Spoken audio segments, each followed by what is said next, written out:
أعوذ بالله من الشيطان الرجيم. بسم الله الرحمن الرحيم. يسبح لله ما في السماوات وما في الأرض الملك القدوس العزيز الحكيم.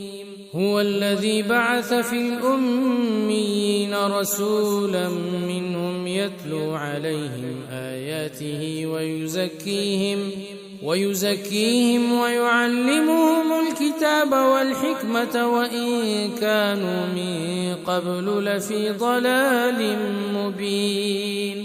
وآخرين منهم لما يلحقوا بهم وهو العزيز الحكيم.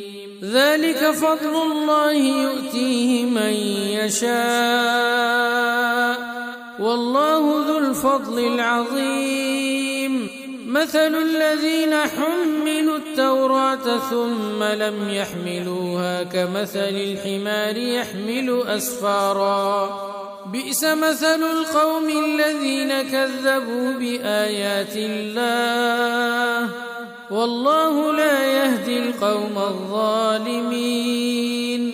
قل يا أيها الذين هادوا إن زعمتم أنكم أولياء لله من دون الناس فتمنوا الموت إن كنتم صادقين ولا يتمنونه أبدا بما قدمت أيديهم والله عليم بالظالمين. قل إن الموت الذي تفرون منه فإنه ملاقيكم ثم تردون إلى عالم الغيب والشهادة فينبئكم بما كنتم تعملون.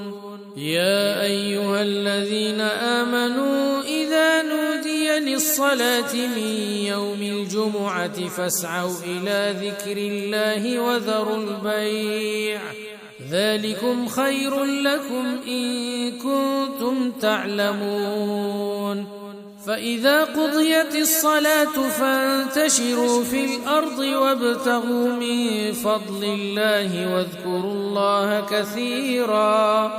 واذكروا الله كثيرا لعلكم تفلحون.